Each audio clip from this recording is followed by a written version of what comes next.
Zaman hayır olsun saygılı seyirciler, efirde program Malafidinin Büyük Alanı. Bugün bizde misafirlikte Skype'ın yardımından bulunan bir güzel bir karı angısı yaşar bugünkü günde Polşa'da. Ama çok yıllar o Moldova'daydı, Gagauzya'da, Komrat Devlet Üniversitesi'nde yuridik uğrunda dersleri verdi. Raisa Kirilovskaya. Raisa, zaman hayır olsun. Zaman hayır olsun Allah.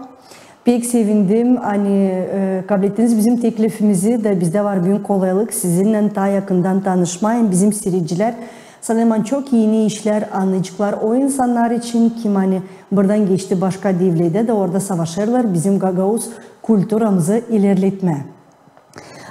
İsterim sorayım size de böyle bir soru çekeyim bundan. Siz burada işlerdiniz, götürerdiniz dersleri Komrat Devlet Üniversitesi'nde. Hangi moment siz düşündünüz ya da geldiniz o karara, emniyeden geldiniz o karara, hani lazım neyse de değiştirme yaşamakta da seçtiniz başka devlette yaşamayı? Derinden çekiliyorsun soruları sorma. Zordu böyle iki kelamla anladamayacağım nasıl oldu öyle hani geldi aile bir devletten bir devlete. Moldova'da yaşamak yer bir insan yaşarken Moldova olsun başka yer olsun insan kendini kendi yerinde duyuyor. Öyle kalkınma çıkma çok zor. Ama bizim uşaklarımız büyüdü de biz düşündük hani varken nasıl söyleyeyim size açık kanı kapılar varken niye veresin uşağına başka taraftan başka devletten dinleme. Biz ilkin düşündük hani 3 yıl asıda geliyiz burayı. Dinleme verme uşaklarımıza yardım. Düşündük çok bir taraftan da bizim familyamız Polski familyalara benzerdiğine kökleri var oradan. Da düşündük hani çeketmiş kanı yol yapma kalkınmış kanı gidelim Yemuz'a öyle düşündük. Da dinlemek için geldik ama 3 yıl olmadı. Oldu уже 10 yıl, 11. burada yaşarız. Artık zedilenmiş yıllar geçtiler su gibi ama orasını seçtiği zaman ilk asırlar nasıl gelirdi size? İsterdiniz mi dönmeye geri? Pişman olmazdınız mı? Açan oraya geçtiniz. İlk yıllar o kadar zordu. Hani şimdi açan anlatıyorum. Yaşlarım kim erserek. Kim düşünüyor burası çok kolay, çok rahat. Bir kere doğru düşünüyor. Ama değişik bir oluyor historia. Açan sen geliyorsun buraya da burada burası olsun, başka yer olsun. Yok fundament, bizde yoktu proje, bizim yoktu işimiz, yoktu evimiz, yoktu şkolalar uşaklarda. Biz boşa geldik, çekettik boştan.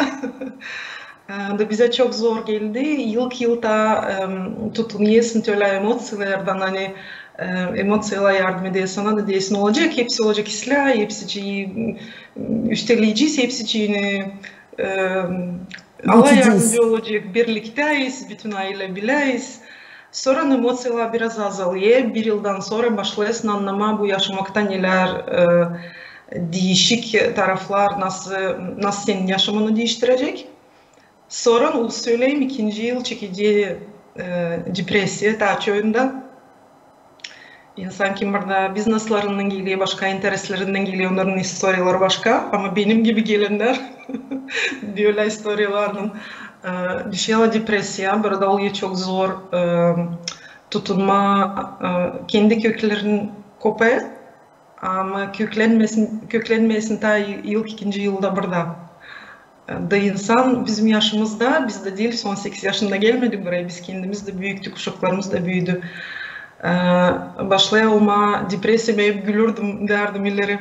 Aman çıkarmışlar böyle bir yalan, depresiya ne bu, işlerim yok, ne anladıyla. Kendim de gülerdim, ben sanırdım hani hiç büyük problemi değil.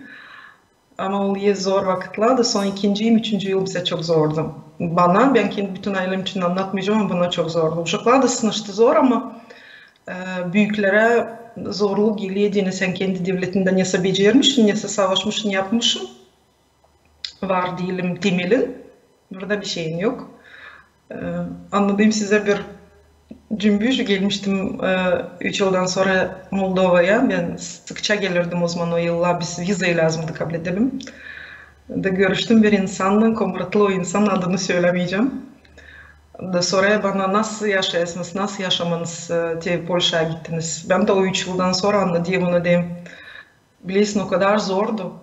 Ben sandım 2. yıl zor ama 3. yıl nasıl zordu. Sandım hani kalkmayacağım ayağa. Büyük problemlerden geçtik. Da o insan bana baktı dedi. Çok sağ olsun ben hepsini anladım bu historiyi. Baktı bana dedi zor mu?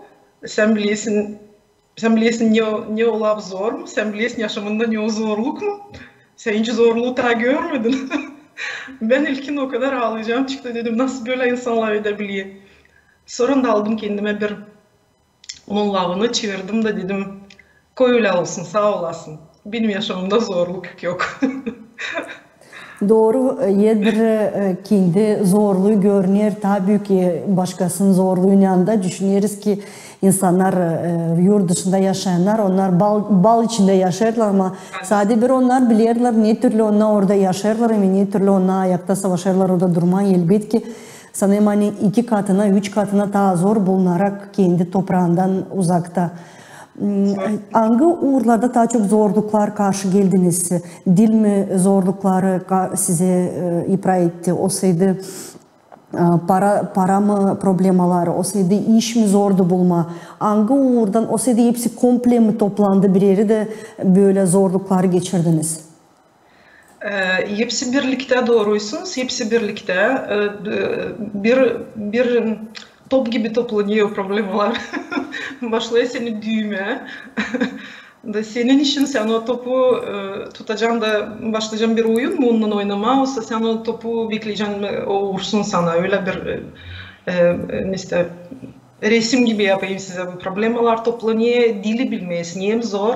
Başka yere gittiğinin, başka yere çıktığının dili sen başlasan da öğrenme, biraz da lay etsen, biraz da becersen lay etme o devletin dilinde. Sen oluyorsun öyle bir insan hani yok nasıl sen çıkarsın kendi uğruna onlardan silah dili bilmezken. Öyle problemi var çıktığının aşırıda yaşama. Para tarafını size anlatmayacağım burada. Polşa değil öyle bir devlet aslında pek kolay iş bulma. Bilmem kim ne düşünüyor Polşa için.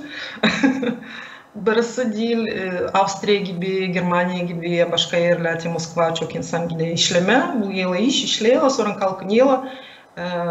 Ya büyüyor onların parası, zarplatası kazanıp eve geliyor neyse yapıyor evinde.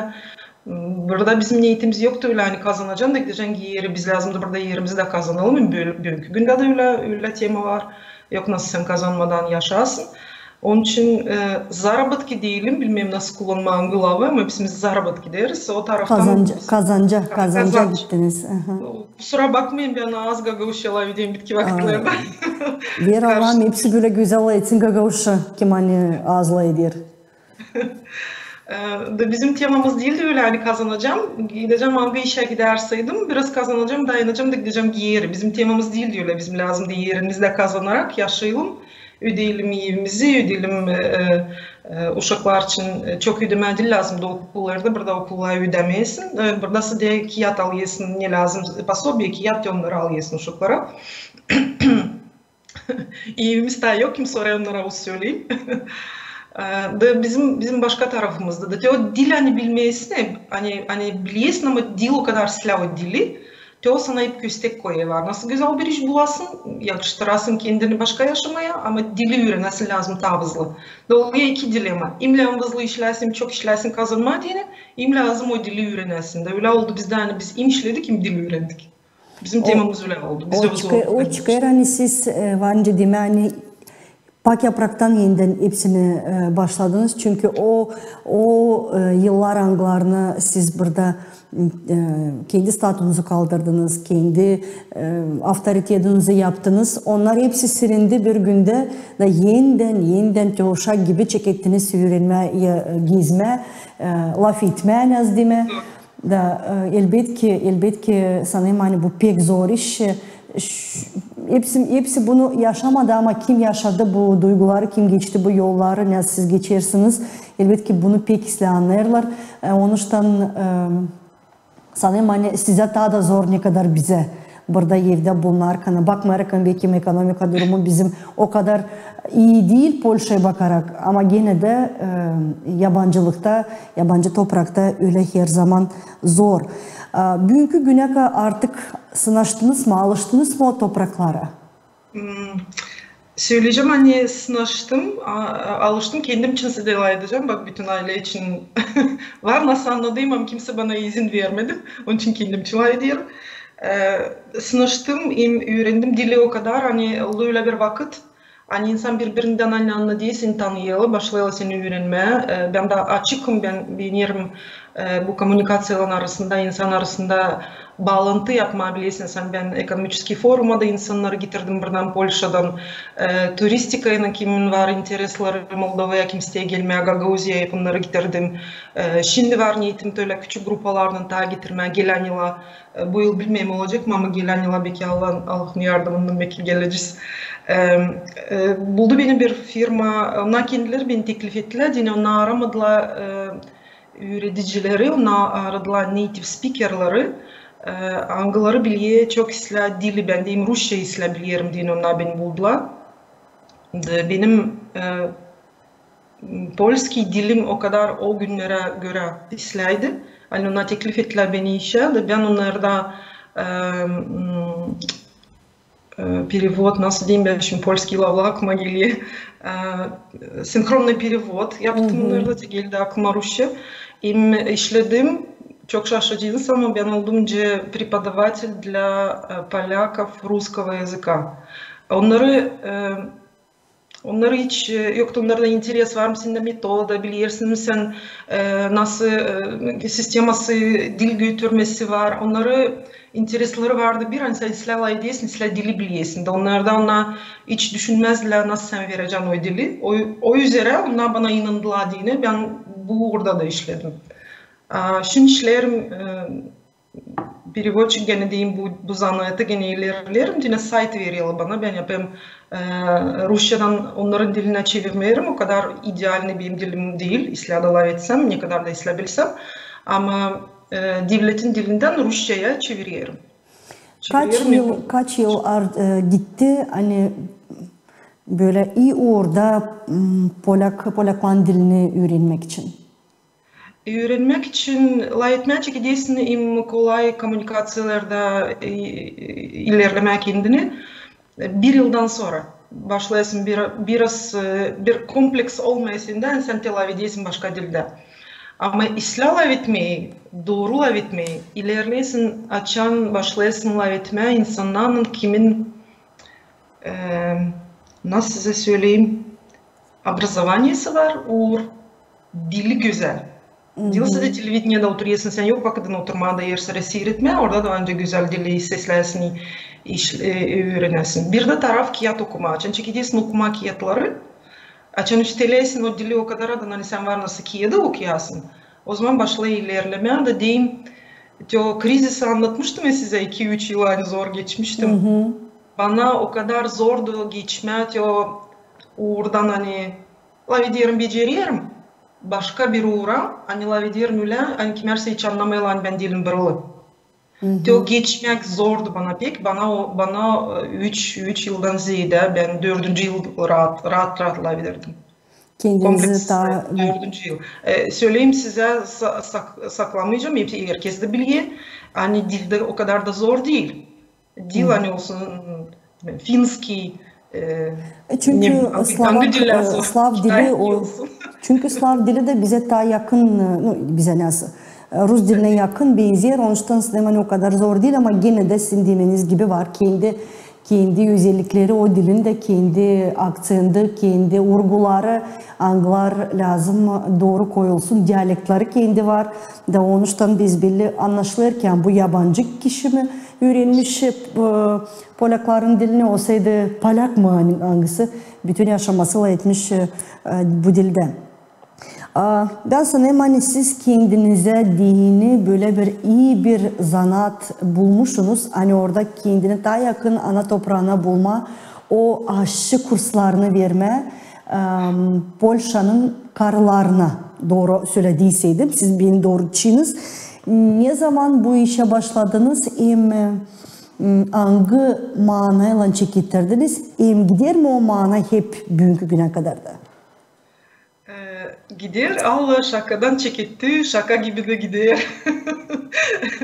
Güleceğiniz gözlemeden çekitti. Burada zorluklar vardı diyene insanlar burada birbirini toplamaya savaşıyorlar. Var böyle bir kulüp, insanlar toplanmış karılar, toplanmışlar bir kluba.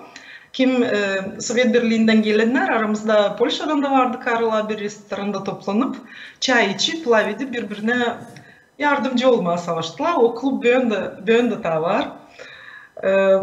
Da ona beni teklif ettiler, birkaç sene ben var gittiğim, nasıl tanışıyorsun insanlarla, diyorsun neradansın sen, ne beceriyorsun, ne seviyorsun, başlaya bağlantılar olmak öyle daha açık, daha rahat, karılar biliyorsun sonra çay içerken, kofe içerken çok var diyor, herkes onu biliyor. Da o zaman çek etmiş bizim bilmem gözleme teması bilmem neden çek etmiş hiç de tutmayayım aklımdan. Da bana kimse sordu sen bize var nasıl yaparsın? Dedim var nasıl ne problemi? Gözlemeyi yapma bizim yer bir kız yer bir karı beceriyor. Da o zamandan şakadan o restoranın mutfağında, kuhnesinde çek ettik. Sorun çıktı. Orası o kadar da büyük. Biz de yer saçan restoran. İnsan hepsi düşünüyor. Yani orada büyük zallar, bilmem neler. Burada yer öyle diyor. Orada da küçücük yerler. Onların da adı restoran. O sorun çıktık insanların arasına elektroplitkayla küçücük göstererek kendi insana kim gelmiş, öbürler de kim gelmiş oturmuş yiye onlar da baktılar. Sonra çıktık havalar doğrulduğuyla onlarda var öyle bir küçük bir parça yerleri hani örtüsüz bir yer hani soğukta sen oraya çıkmayacaksın. Diyeyim bir kapı önü gibi ama demeyeceksin orada evlerin arası öyle bir yer ama dışarıdaysın. Bir meydan gibi. Meydancık gibi küçücük. Sonra oraya çıktık gene sansı öyle oldu hani natural gibi bir şey bir tema oldu hani sen ime yapıyorsun gözlemeyle duyuruyorsun insanları kim gelmiş kim sana gelmiş bakmayayım onları da atma insanlar kim gelmiş restoranda oturma onlar da bakıyor onlar da bence isterse onlara da var nasıl yapasın öyle şakadan çek etti birkaç sıra öyle ilerledi bizim klubumuz için bu gözlemeler sonra başka işleri yaptık yardımcı başladı bana kızlar olma. Da sonra diyor restoranı kim ilerle o karı dedi yapalım haftada bir teklif edelim güzel bir ideya bize de olacak reklama sana da olacak görüyorsan sen de sevinerek bu işi yapıyorsun öylelikle. Sonra değişildi çok yerlerde oldu. Beni başladılar teklif etmeye başka yerlere organizasyon topluluğu ne yaptı insan kendine ailesini toplamış kiminse gün doğumu var onunla isteyen olsun tema. Gün doğumun dolayında Gagavuzları bilmeyle daha çoğu hiç yok işti. Biraz biliyor ne zaman sayıda kimse işitmiş Moldova'yı. Moldova'yı da işitseydilerse de şarabıyım yüzümü biliyorlar. o kadar büyük reklamımız var bu temada. Da azar değişilerek sonra ben geçen yılda işledim büyük bir projektimiz vardı bir organizasyada ben koordinatör işledim. Da o projektimizin içine de koyduk o yemeği yapmakları. Şimdi değişildi, bizim ofisimiz değişildi, o projekt bittiği yerde biz işlerdik. Da gördünüz, siz Facebook'ta da gördünüz, insanlar da kim geldi, bitkisere bizim bu yemekleri yemeye onlar da küçük böyle video rolik yapmışlar, koymuşlar sağ olsunlar. Gördünüz, hani ben iyi ve onu geçirdim, yine ofisimiz değişildi, yer orada kuhnemiz yok. Tema ilerle, onun için ben düşündüm hani kalabalık olmayacak ama ne kadarsa insan kimin interesi var, iyi ve teklif edeceğim de iyi de yapacağım. Yapacağım öteye doğru bizim Gagavuzya yok nasıl bu temayı bırakma, kimseler anlatsın. Doğru. Ne hilal size hani bu işi ilerlediyorsun sanırım hani bu size de yüreğinize böyle bir bal gibi gelir çünkü her zaman Gagavuz yemeklerini yaparken hep aklınıza gelir ana toprağının sangısı. Biraz uzakta ama emeklerin yardımıyla yakın olur size değil mi? Öyle, o nostalji diyeceğiz, o değişilmeyecek olan değil mi? Nostalji. İster istemez var. Bizim yaşamımız değişiliyor. O dalga gibi. Bir dalga geliyor, sonra dünya yaşamak, sonra yine dalga geliyor da o nostalji kalacak dalga gibi dünya yaşamının ta çoğunu sen kendi toprağında yaşamışsın. Kendi insanını sen doyuracaksın hep kendi yemeğini. Ince de buraların yemekleri iyi mi olsa, değil mi, sınaş yesin mi, değiştir yesin mi kuhneni. Bizim kızlar, Gagavuz kızları bugünkü vakitte de ben düşünüyorum hani öyle. İyi evinde yemeği yaparlar, işe koyuluyor öyle mi Gagavuz'da diyorlar, işe koyuluyor bir kız.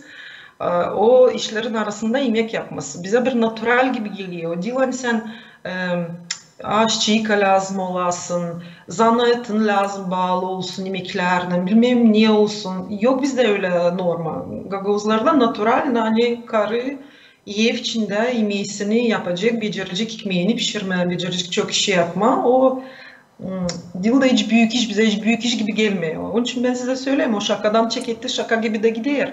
Dine rahat ben kendimi tutarım bu temada.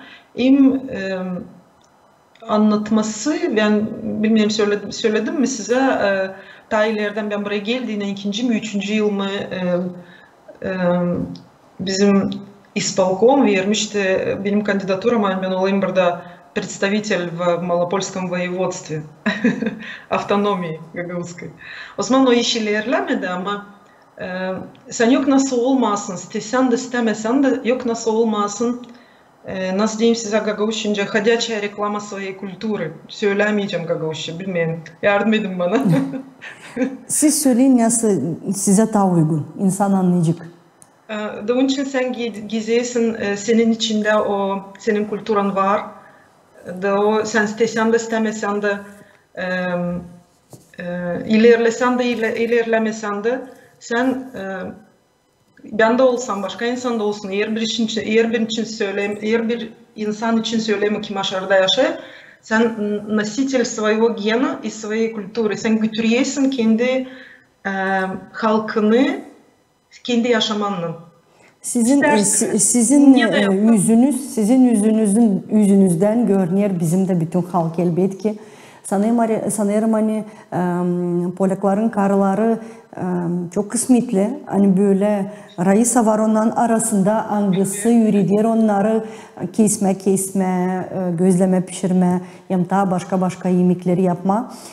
Onlar kendileri mi seçerler, hangi yemekleri istiyorlar öğrenme, o sayede siz teklif edersiniz. Ya bunu bugün öğrenelim ya da başka iş öğrenelim.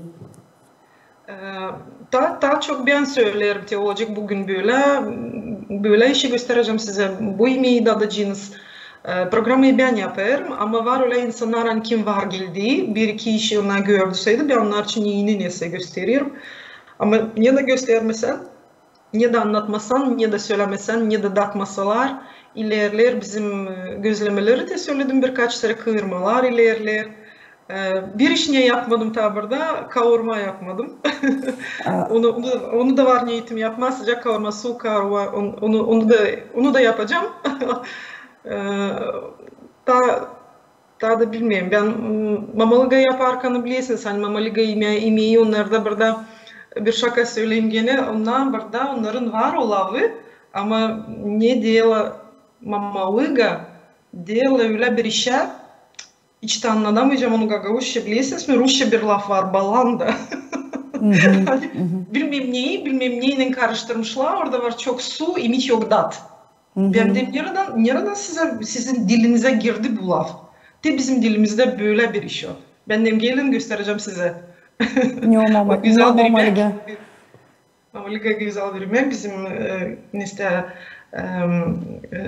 Teşin Cuma günü değil, Cumartesi günü geldi bu grupa, hani bitki grupa bizdeydi. Onlar beğendiler çok. İple kestik. Önce lazım. Ya sadece geçer, öyle de yaparsınız orada da değil mi? Ne kadar becerebilirim o kadar yaparım. Oklavayı, malın ta oklavasının yazan puzzle'ları kırma sıra geldiğini yapma. Siz programın çekitmesinde söylediniz ki burada böyle bir karar ailenizin içinde aldınız. Hani geçme başka devlete yardım etme uşaklarınıza verme bir yeni bir yol. O yolda da onlara arka olma. Artık sanırım hani 10-11. yılında çocuklarınız kendileri yollarını seçtiler. Kendi ayaklarında durabilirler bugünkü günde. Niyetiniz mi geri gelme olsa da artık o yaşamaya alıştınız, ilerleme istersiniz orada mı? Zor bir soru. Uşaklar, ilk parçasına söyleyeyim. Uşaklar bir yıla kendilerini o yerde nerede onlarda var sevgi. Biz geldik buraya bütün ailenin orada mı yaşadık bütün ailenin. Ailenin içinde açan sen seviyorsun uşağını. Uşak ne de yapsa sen yardım ediyorsun da arkalısın, o beğenecek. Şimdi biz orada olaydık, onlar da sevineceydi yaşamaya. Biz buradayız, onlar seviniyor yaşamaya. Büyüdüler, onlar işleyelim ikisi de. İkinci soru şu, ikinci payını döneceğiz mi geri? Yok, nasıl ben size söyleyeyim. Bir de tema ters kaldırdınız. Söyleyeyim size. Emigrasyaya çıkmaya o insan kim kendi devletinde büyük işler, büyük projeler yapabiliyor. Bana kalsın, bende olaydı ya da benim adımımda olaydı büyük projelerini biz isterdik yapma da kendi devletimiz için bir şeyler yapma istediği kana biz ilerleydik. Bulamıyorum nasıl doğru söyleme. O zaman bana kalsın biz çıkmayacaktık. Şimdi burada büyük proje sen yapmayacaksın. Burası senin değil. Sen de yaşamını ilerleyeceksin, aileni bakacaksın, iş yapacaksın, iyi zanaat bulacaksın kendine ama buradaki devlet için bir şeyler yapamayacaksın. Değilsin sen burasını, değilsin kendi. Var nasıl yaparsın? Her türlü var story'lar ama derinden baktığın seni o kadar dürtmüyor. O senin değil. Onun için demeyeceğim gelmeyeceğiz. Yok da nasıl söyleyeyim hani geleceğiz. Yaşamak gösterecek. Yaşamak gösterecek, projeler, duygular gösterecek. Bir şeyler düşünürseydik yapmak kendi devletimizde belki de geleceğiz. O kadar söyleyeceğim. Bana meraklı, çok mu orada bizimkiler var, Gagavuzlar? Var mı aranızda böyle bağlantılar, belki toplanırsınız mı? Var mı kolaylık tanışma birbirinden? Burada Polşa'da mı? Hı. Krakov'da mı? Polşa'da pek az insan var Moldova'dan. Kusura bakmayın benim kapayım burada kompüterimde. Moldova'dan pek az insan burada var. Biz tanıştık birkaç ailenin kimin kontak bir güzel tutarsa ama Gagavuzlar. Bizim kızımızın bir padruşkası var Varşava'da yaşıyor. Ta ileriden Polski общинаdan gelmişti. Uşaklarını öğrenirdiler burada. Kimisi Krakow'da öğrendi, kimisi Varşava'da Zıruvka diyorlar ona. İnsanlar uşaklar kim geliyor burada öğrenmeye. Onlar bir yıl öğreniyorlar dili. Da sonra gidiyorlar üniversiteleri ilerlerler уже Polski dilde. Bir kişi var Komrat'tan. O öğrendiğim Zıruvka'yı burada öğreniyor. Gene studentka. Yok, çok insan burada yok. Ben istesem de ta başkasını hiç aklıma getiremeyeceğim. Pek az insan Gagavuz'dan buraya geliyor. Biliyorum hani aşçı kurslarından kare siz de yuridik uğrunda da yardımcılık yaparsınız. İnsanlara kanunların uğrunda bilgiler verirsiniz. Bu iş kime daha çok bu iş yardımcı olur? Polaklara mı? Yoksa aşırıdan gelen insanlara mı? Aşağıdan gelen insanlara yine bende var сотрудничество bir юридические firmanın onların arasında hiç kimse Rusça etmiyor. Ondan sonra buradaki insanlar kim biliyor İngilizce. Daha çok yardım sıra geldiğinde yapma, yardım edesin kanun tarafından. Bugünkü vakitlerde geliyor Ukraynalılar. Yani onlar burada geldiler biliyorsunuz. Onlar kalabalık, çok insan burada var Ukrayna'dan. Geldiler, geliyorlar, bana kalsın ta gelecekler. Yok o kadar kalabalık ince o kötü vakitler çekettiğinin ama yardımcı çok lazım oluyor. Onlara yani burada her türlü programlara kim giriyor ama daha çok insan geldiğinde savaşı kendi yaşamasını uğurlama da o zaman lazım oluyor onlara konsultasyon. Dili bilmez kanı, o zaman biz onlara karşı çıkarız. Anladığım kadar bu tablo hani ardınızda güzel bir renkli bir tablo duruyor. Onu siz resimlemişsiniz. Anladığım kadar ince zanaatla ilgilenirsiniz. Bilirsiniz mi nasıl oldu? Yaşamakta oldu bende büyük bir egzamin, bir krizis. Depresiyi anlatmıştım ya size, ikinci, üçüncü yıl girmiştim depresiya içine. Burada yaşadım diyene. Sorun oldu, büyük bir kahır bilirsiniz geçirdik. Onu ben istemem şimdi anlatmam, amamız pek zor. Yaşamaktan gitti, aramıştık hepsimiz onu. Ondan sonra birkaç krizis biri üstüne geldi. O yıl mı o kadar zordu bilmem. Benim yaşamımda mı o kadar zorlu temalar mı toplandı bir yıla bilmem. Ama o kadar zorlukla bir yerden ne kadar ben geçirdim, ona çok beni bahsettiler, ben hiç de bilmem nasıl anladım. Çok ama yordu sizi, çok zorlattı sizi. Yordu beni, bahsetti beni, çok zorlattı. Da ben başladım arama, dedim nasıl ben ayağa kalkayım, ne ben yapayım da öyle toplayayım kendimi, ikide bir de hiç değildim ben, o söyleyeyim size. Da ben başladım arama temaları, angıları, var nasıl beni arkalasın, psikologik temalarını. Da o zaman ben, biliyorsunuz ben şimdi benim tabir zanaatım var, ben kurs başardım. Tibet'ten getiren insanlar, filosofiye ilerleyen insanlar, onlar getirmişler çanlar, öyle çanak gibi büyük çanlar var, biliyorsunuz mi? Onlar ses veriyor, Urdu'yla onlar çan gibi, hem veriyor vibrasyon. Da o çanların, o çanaklardan yaparlar bir tema masaj diyorlar ona. İnsanın yatırıp insanı onun üstüne koyarlar o çanakları. Da uğrayıyorlar o çanaklara, ses çıkar, da o vibrasyonlar yapıyor masaj insanın tenine. Bir de tema o çanaklarla ne yapıyorlar koncert. Seslersiniz de yatırken insan bir zala giriyor, bir masajlı zala diyeyim giriyor. Da uğrayıyorlar o çanaklara, uğrayıyorlar başka da instrumentlar, angılara ses çıkarıyor. Da sen yatırken seslersin de o relax. Sistema, nervların, duyguların doyuluyor. Uslandırıyor insanı.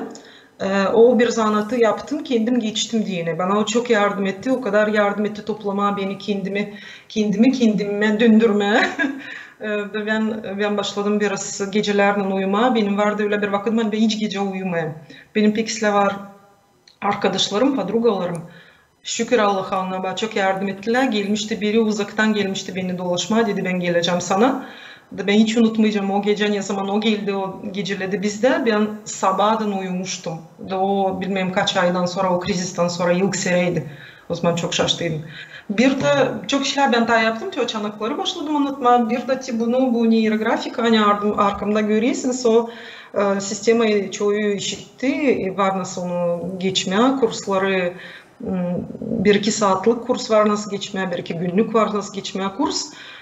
Kurs öğretiye nasıl yapma, resim yaparken nasıl duygunu kağıda çıkarma. Orada var küçük bir sistem, bir şey zorluk orada yok, ama ben şakayı çok anladım size, ama şakadan gene gittim, oldu bir plener, burada hudожnikler toplandılar, bütün dünyadan yaptılar plener, onlar çıkıyorlar başka bir yerde oturup işliyorlar. Onların arasında vardı bir Türkiye'den gelen bir resimci, Mehmet Sağ. Da ona yardımcı oldu organizatörler, da buldular beni переводчик gibi. Beni oraya teklif ettiler. Ben o Türkçe konuşan insana перевод edeyim. Polskiden Türkçe'ye. Çevireyim Polskiden Türkçe'ye. Da benim orada vardı çok vakitim diyene, onlar bana dediler al çetkaları, al kendine tabloyu al, da sen de. Ben dedim ben bilmiyorum, ben becermem, ben yok, ben de рисование öyle bir предметti, şkoladan tam onu bilmezdim. Da bana biri demişti, ну хоть что-то же ты умеешь, ну тебе хоть что-то, te bu nörografika, ben tamam kursu başlamıştım ama nörografikayı karandaşla yapıyla kağıtta. Ben aldım da başladım yapmaya, te bu sistemada da te yaparım, o beni im ürediye, im rahatlandırıya temayı, im ilerlendiriye açan sen bilmeyesin nasıl bulma yol çıkma bir temadan oldu sende nasıl bir problemi sence bilmeyesin nasıl onu çevirtme. Oturuyorsun da yaparkana neyra boyarkana bu deyim ağaçları bende ağaçlar oluyor. Ben burada büyük talant işte lazım. Bakmayasın önce resimci bakaya resime. O iç diluyla iş için. Sen yapıyorsun kendi işini, lazım iş geçsin senin kafanda. Ama yerine yapıyorsun. Bilmiyorum. Evet ki bu da sanırım hani bir pek simbolik seçme her zaman ağaçları. Çünkü ağaç o zaman kahve açan kahve kökleri. Elbette ki bu kökler de size çok önemli. Bağlantı tutmak kendi ana toprağının, kendi ailenin, kendi kültürünü ilerletme. Bu size dini bir kök hangisi sizi bir ağaç gibi hep verir size güç, kuvvet hem de yeni duygular, yeni manalar ileri doğru. Raisa, sağ olunuz sen büyün bulduğunuz kolaylık da biz sizinle büyün yakından tanıştık. Sanırım hani hepsi kim hani bunlar yabancı topraklarda sizi hepsinden çok anladı. Ama onlar da kim bugünkü günde yaşar Moldova'da kolay yaşamaya geçirmiyor. Büyün anladılar tabi bir kere hani yabancılıkta da kolay değilmiş. Rusların bir lafı gibi хорошо там где нас нет. Böyle var bir laf. Ama o sadece böyle resimde. Çevirelim onu. Allah kusura bakmayın keserim lafınızı. Çevirelim onu. Хорошо там где мы есть. Doğru. İslah orada nerede biz varız.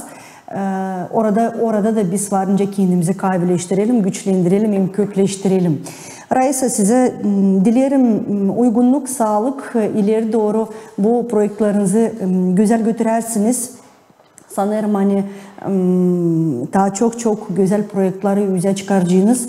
Size de ne söyleyeyim size olsun. Allah versin sabır versin hem de kuvvet. Sağlık da elbette ki. Sanırım hani tabi sizinle dil bir kere buluşacağız, laf edeceğiz. Umut ederim ki yani gelen sıra mutlaka siz Moldova'ya geleceğiniz de biz burada bu stüdyoda daha yakından sizinle tanışacağız. Sağ olun. Siz de gelin. Buyurun. Saygılı seyirciler, sağ olun sen bugün bizimlendiniz. Tem notalaman bugün bizimle Skype'ın yardımından bağlantıya çıktı. Polşa'dan Raisa Kirilovskaya angısı bugünkü günde orada türlü zanatlardan kendisini götürüyor. O aşçılık da, yuridik uğrunda da verir, türlü konsultasyalar çevirir de başka dillerden, Rus dilinden, Türk dilinden, Polak diline. Sağ olsun bugün o bize buldu kolaylık da çıktı bizimle bağlantıya. Sanırım hani siz bugün bu programı pek beğendiniz. Unutmayınız bağlanma bizim iklime, bizim sayfalarımızı, seyretme bizim programlarımızı. Size dilerim iyi günler, sağlıcakla.